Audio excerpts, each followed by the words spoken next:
Osanga omuntu nga ali mu America nga gamba mbu Bobi Wine ye president. Ngate Bobi Wine alina leader of opposition. Gwali organizing ampuga. Kati obeera otya president ngate gwalina leader of opposition. How can you be president?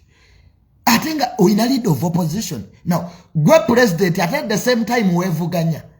The day Bobi Wine recognized impuga as the leader of opposition, is the day Bobi Wine lost direction. May you find omuntu we yasoma. Kati blackboard zako salirachi. Why did you go to school? If you can't reason out these simple issues, mbona yali mu America. Hey, nze mama nakanwaje Boston. Bobi Wine ye president wange. Nomugaya mama nakanwaje oli musiru busiru. Hero busiru wagenda nabo mu America. Kwa nuzura kunga nti Bobi Wine alina leader of opposition ate ye president. Tosobola kubeera na bibiri mulundi gumu. No mama nakanwaje oli Boston mbulira yensi mwekiri. Kati chemo kijeko. Bogati Bobi Wine ye president wa Uganda. Then mpuga taba leader of opposition mugane. Na ye chiche segwanga yafe. Bravo. Mfunda ya buongo. Chevaya President 7 yatulekedde ekizibu kimu fabaddako okufuga eggwanga lino ligenda kutumenya.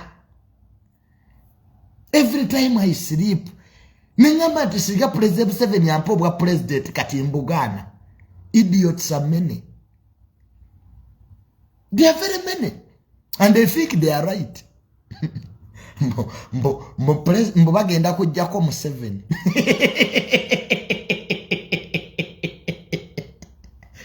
It's laughable. Mbagala kujjako mu 7 mu 226 no bagamba okay mwagala kujjako president 7. What is your plan? Ngabata omanyi gwe junior emitu bino tobi what is your plan?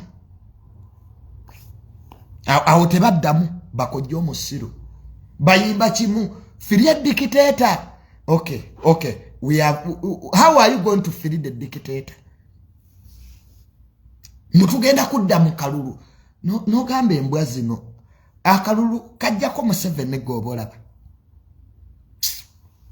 President wansi kyadwesinga eggwanga nga anywa kyayi mpayo